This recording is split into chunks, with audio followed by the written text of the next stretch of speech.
Hello, AP Gov.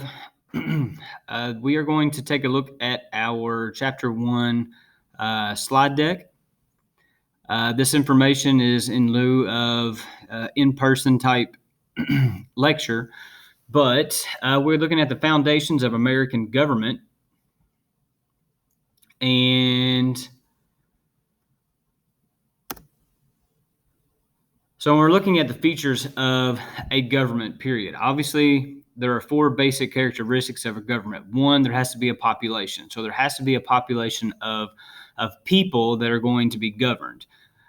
There's a specified area or territory that this government is going to look at and help in looking at how that area is not so much be controlled in most cases, but how it is going to how that government is going to rule and what that's going to mean. So when you talk about sovereignty, there has to be a power of rule. So is that power coming from the top? Is that power coming from the people? Is it mixed? So the sovereignty is where that power is coming from. And then, of course, you have the type of government that is going to be put into place. When you look at the theories of the origin of the state, there has to be some sort of evolution. So, like, for example, with the United States, you have the colonies that are created.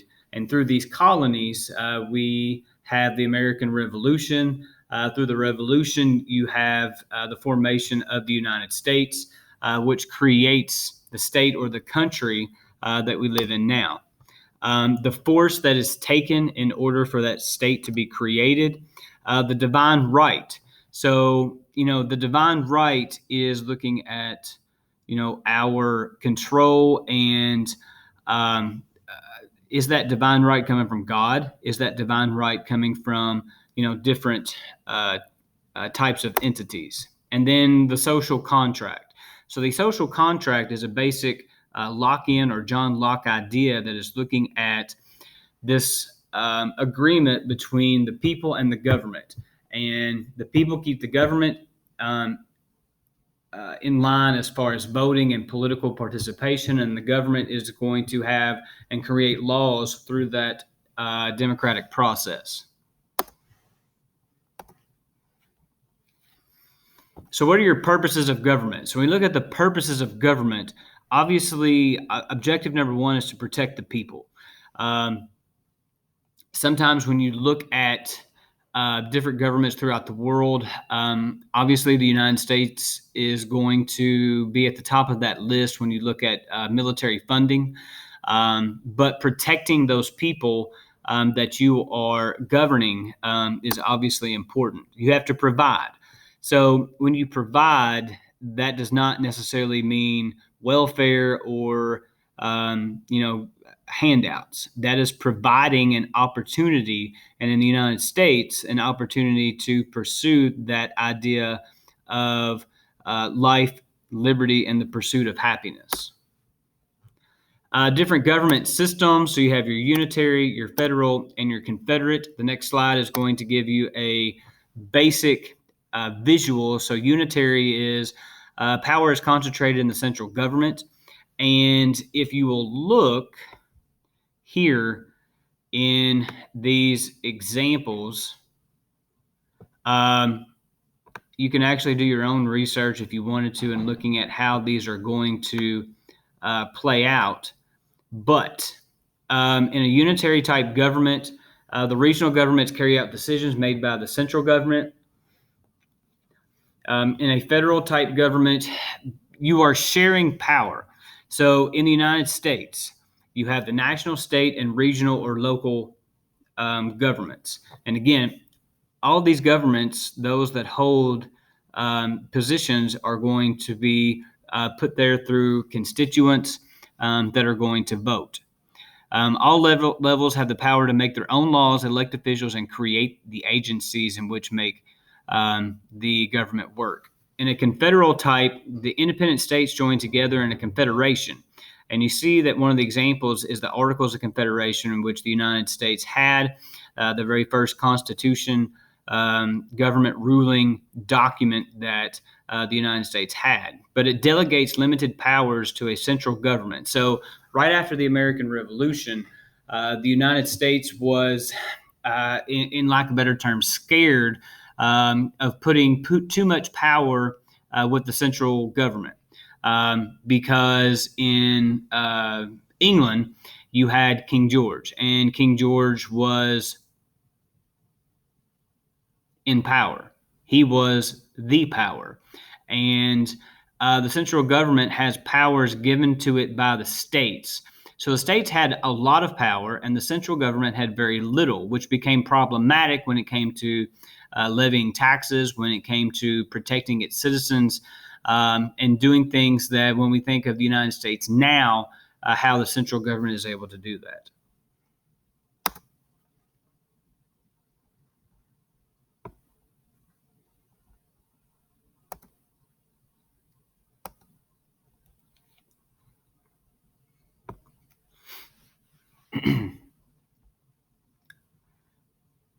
Our next slide is our major types. Within this, you see, and this slide is kind of I'm trying to erase this stuff. But this slide is kind of messy in looking at what the different types are.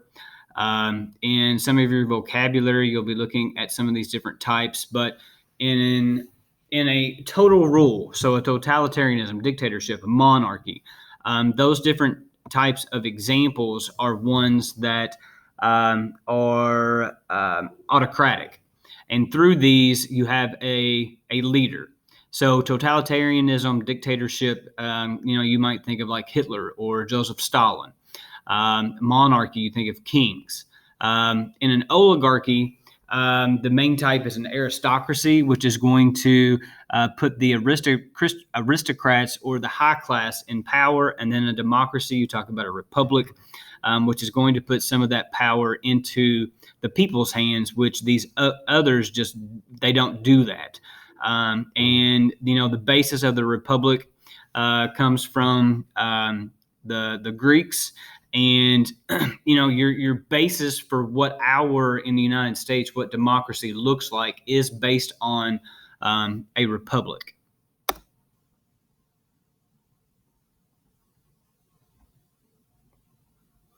Constitutions. When we think about a constitution and what it is, it organizes a government. It limits the government.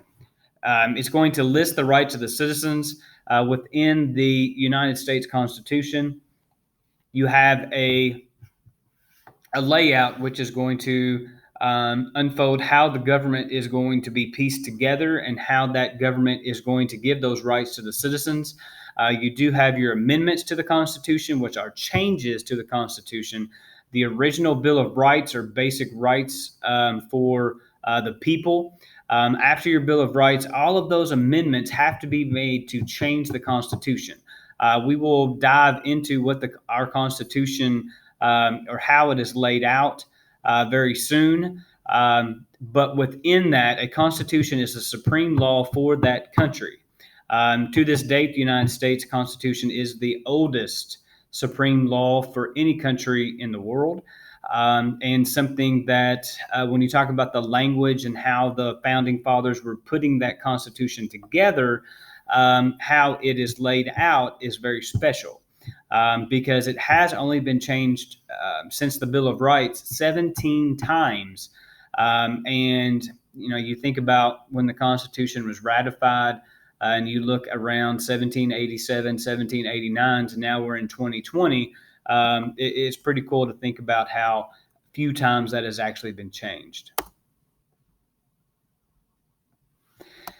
The characteristics of a democracy itself: obviously you have majority rule.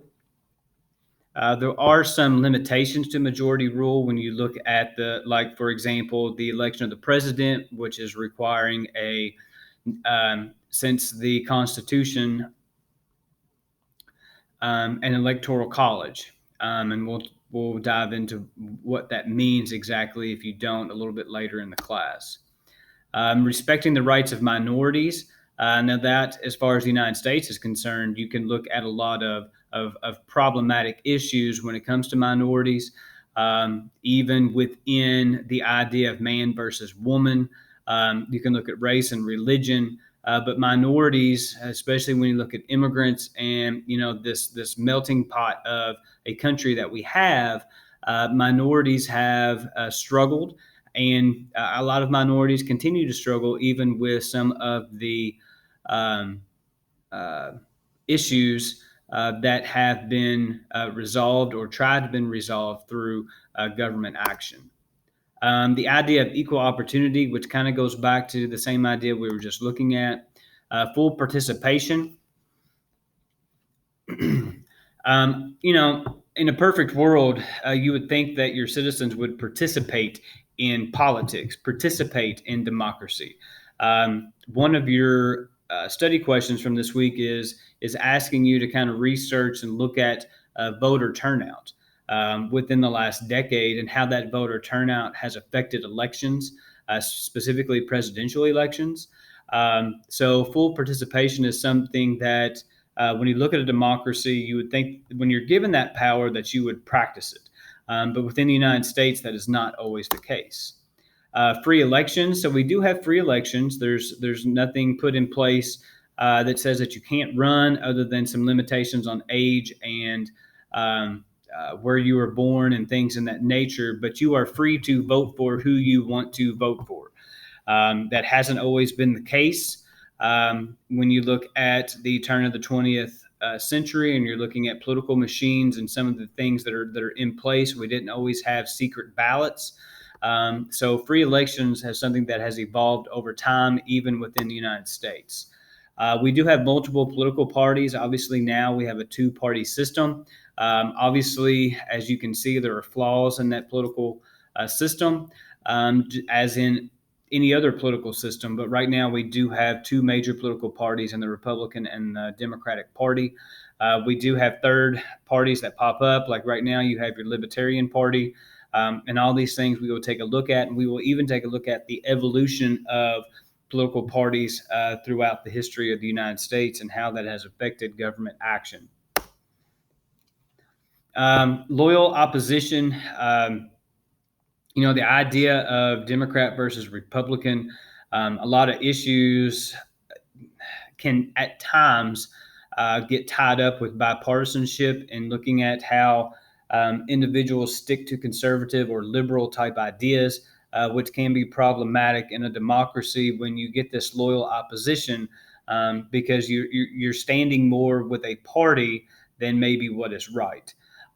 That's not always the case, but we will look at instances throughout history in the United States, how this loyal opposition has helped or hurt in particular situations, the questions that are there, the challenges that are there, and we will even mock some of those up in order for you to understand them better.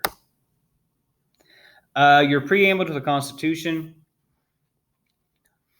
which is the basic layout of what the Constitution is doing. So we, the people of the United States, in order to form a more perfect union, establish justice, ensure domestic tranquility, provide for the common defense, promote the general welfare, and secure the blessings of liberty to ourselves and our posterity. So when you think about this preamble, there are 7 basic things there, and they're laid out here. And these are things that we will take a look at and get a better understanding of as we move into our study of the United States Constitution.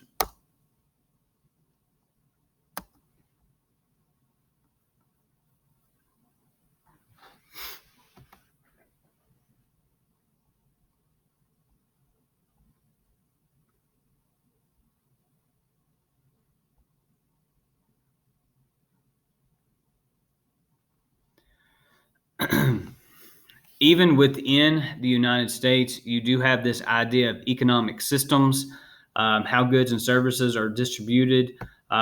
Also, this idea of what the different types are. You have your traditional capitalistic, socialism, mixed economy, and communism. We will talk about all of these and how they are going to affect, but specifically capitalism, because that is the system that we are under as far as an economic system in the United States.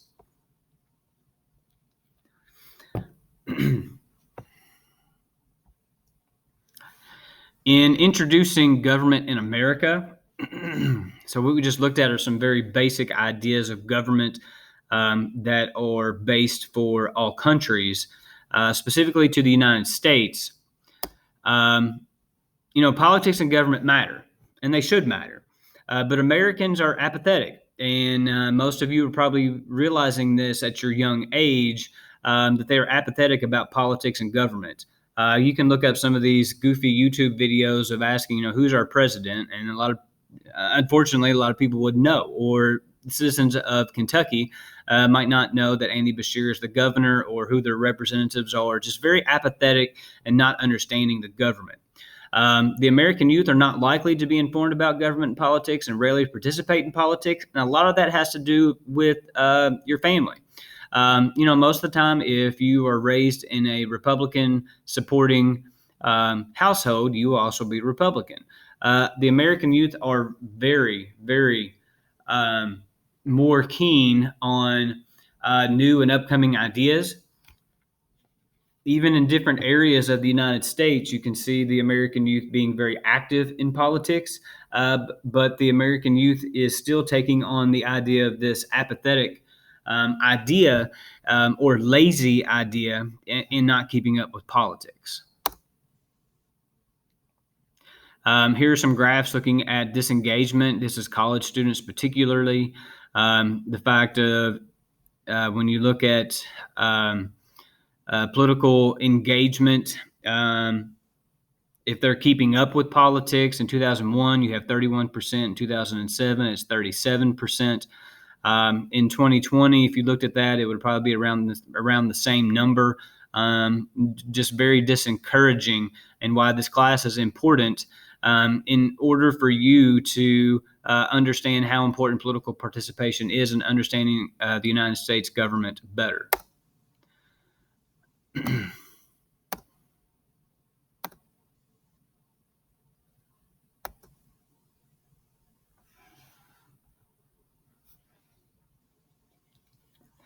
when we talk about a definition of government, government is the institution and processes through which public policies are made for society.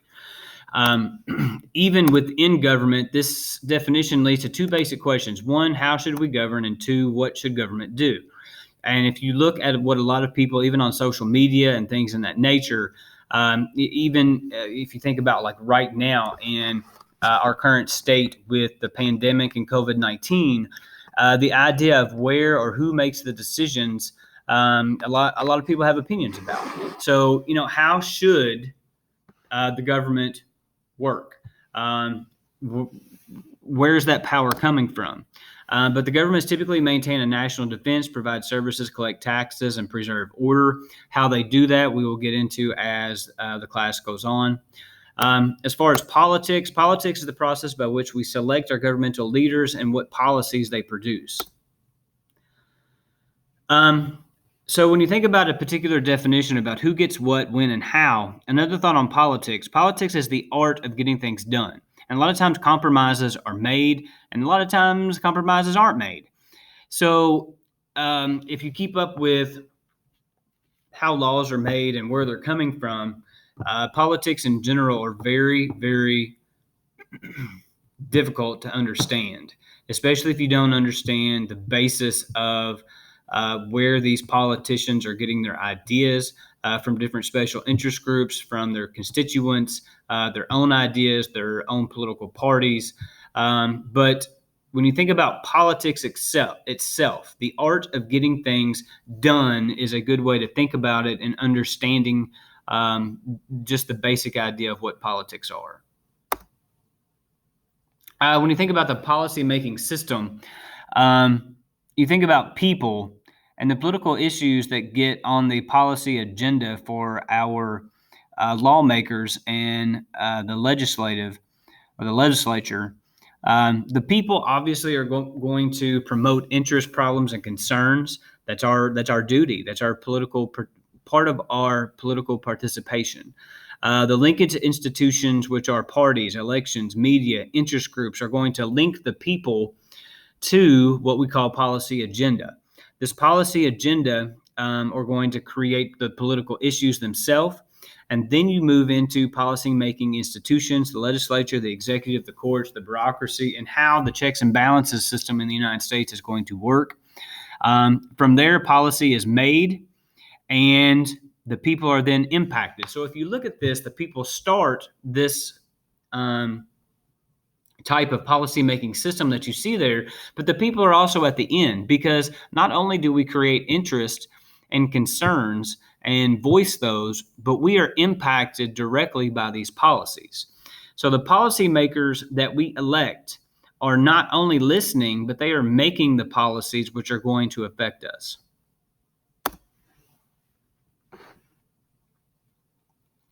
So we talked about these linkage institutions, and this is one of your vocabulary terms that you're looking at, but the political channels through which people's concerns become political issues on the policy agenda.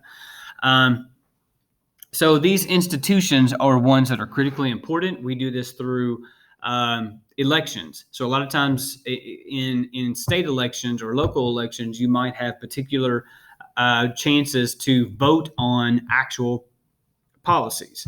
And it's very important for us to look at these, and definitely going to make a difference in how policies come about. These linkage institutions, so our political parties, the elections, how the media kind of shapes these things and shows them to us. So obviously, what you look at media-wise, if it's CNN or Fox News or MSNBC or ABC, NBC, CBS, whether it's different newspaper outlets, whether it's social media, all of this media that comes into play is critically important in how we see and what shapes our mindset.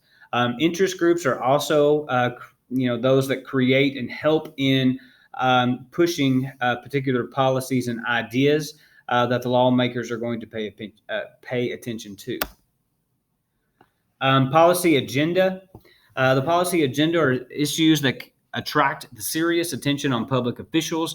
Political issues arise when people disagree about a problem and how to fix it. Happens every day. We disagree on, so many issues and hot button issues, like, for example, abortion or gun control. Immigration, those are just some hot button examples that on political issues that people disagree on, that people talk about all the time.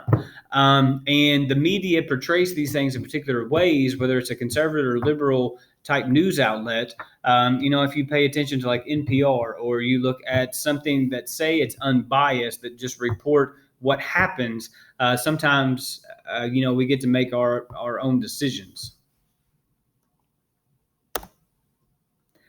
The policy-making institutions that you see here, so legislature is Congress, the executive is the president, the courts are at the federal and the state level, and the bureaucracies also at the federal and the state level.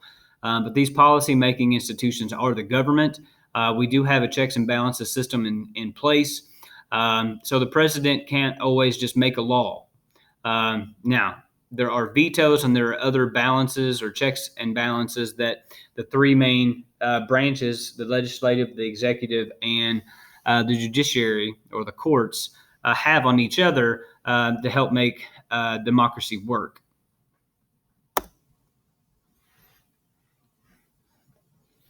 Talk about public policy, a choice that government makes in response to a political issue. You can see here that these are some actions that are made and an example of how these were put into place. So when we talk about democracy, components of traditional democracy or democratic theory, our equality in voting. So it hasn't always been equal. You go back to like your 15th Amendment, which grants no restrictions on male voters as far as race or religion, ethnicity, etc. The 19th Amendment, which grants women the right to vote. So there has been an evolution in equality in voting. And now there aren't really any barriers in place other than possibly as an immigrant or not knowing how to register to vote or not knowing how to register to vote. So there's still some problems in equality, but not near as many as there have been in the past. You also take a look at this idea of how we are going to move through this process through effective participation, enlightened understanding.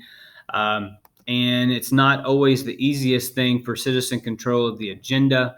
Um, Inclusion. So we are included as the people on decisions. We are listened to. We get to voice our opinion. The different types of democracy, you do have your direct democracy, but the representative democracy is, when you think about the United States, the direct democracy. So we do directly vote for our representatives, our uh, Senate members at the state level and also at the federal level. Representative democracy, we are represented. We are a representative democracy. We, the people, do not directly vote and create laws. Now, there are ways in representative democracy that the people can start that process, but we have a democracy which is going to, in reality, look at a mixed form of what a democracy actually is in the United States. So when you think about theories of U.S. democracy, pluralist theory, competition among groups, each one pressing for its own preferred policies. Groups will come together. And this is also known as compromise. Public interest will prevail through bargaining and compromise. It's not always the cleanest way, but the bargaining and the compromise that happens to get votes and to get things passed, laws passed, and different statutes, it's a very difficult process to understand at times, and sometimes it's very questioning. But this idea and this theory is one that happens all the time within the United States government. Another idea is this elite and class theory, the idea that societies are divided along class lines. So whether it's socioeconomically or whether it is looking at just being born in a particular class, in this theory, not all groups are equal. So your higher class are those that are going to make more money, a lot of times have more power than those that are the working class or the blue collar, as you might have heard it. But not all groups are equal in this idea. Policies benefit those with money and power because those are the ones that are in charge. So the old saying goes, those that have the gold rule. In this idea, that's probably true as far as this theory is concerned. This idea of hyperpluralism, the government is weak, the groups are strong. So in this particular theory, you're looking at the fact that the government itself is set up to be weak, but the groups are creating the ideas. The groups are creating a foundation for that strong type of theory here. Groups control policy. Groups can prevent government from acting in trying to delay things from happening. It can be confusing. Contradictory policies result from politicians trying to placate every group, and it can be a very messy type theory to look at and even to understand. As far as challenges to democracy, technical expertise. So as we get into this class, you're going to understand, and a lot of you probably already do, that there's a lot of technical expertise that people do not have because they don't care. That goes back to that apathetic reasoning when you think about American citizens. Limited participation. Because we don't understand, or a lot of times American citizens don't understand, they don't participate. It's just like being in a class discussion. You haven't done your readings, you haven't done your assignments, so you can't participate because you don't really know what people are talking about. So you're very limited in trying to provide feedback or trying to help in the situation because you just don't know. So the limited participation in government is one of the biggest challenges to democracy, and it is something that can create problems.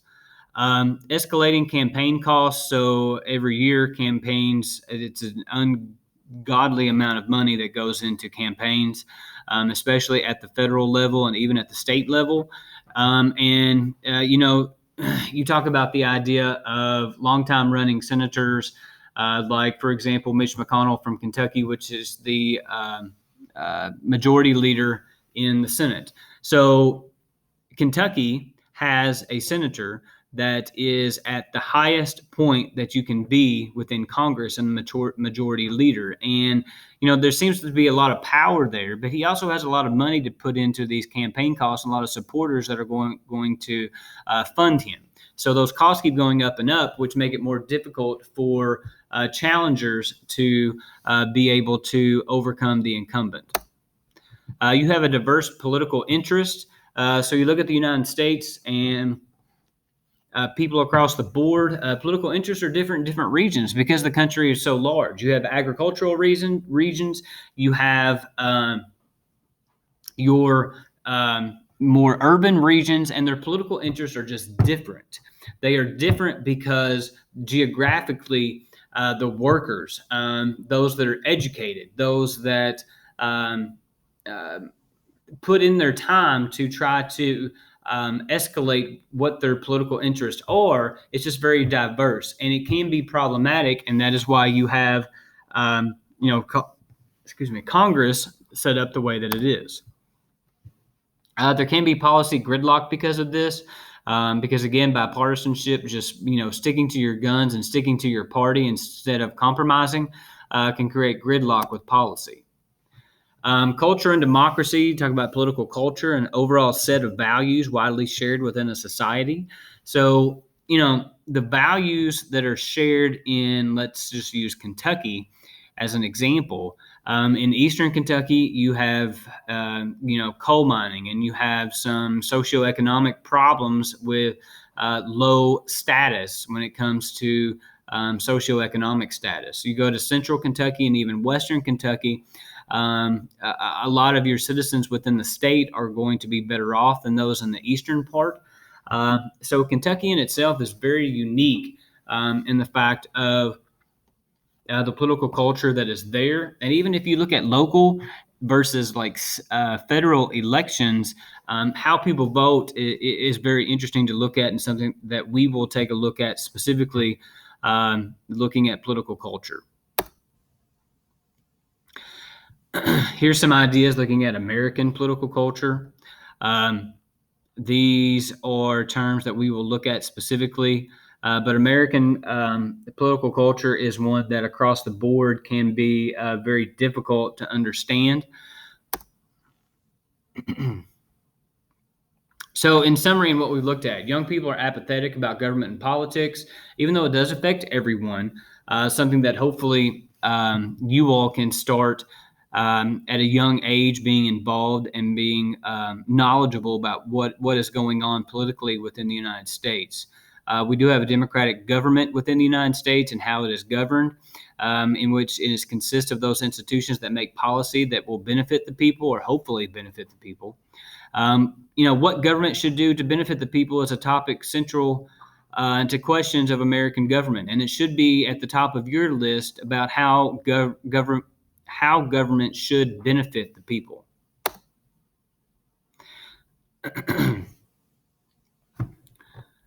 You do not have a quiz tomorrow, so you don't have to be ready to rock this out. If we were in class, you would probably have a quiz, but right now, really concerned with you completing your vocabulary and your questions for Chapter 1.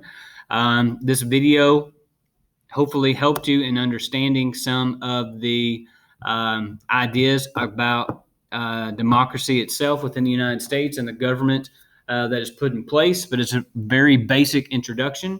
If you do have any questions, please be sure to let me know. if when we get on Google Meets, if these videos are helpful or not helpful, we can have conversation about that. But again, this slide deck will help you with your vocab and your questions. The slide deck is on your assignment. If you have any questions, please let me know. We will look at your discussion questions in our Google Meet and talk about those, which will help you answer them. So when we meet for the first time on Tuesday, we might not talk about the questions, but we will be looking at some different ideas of the basis of this class.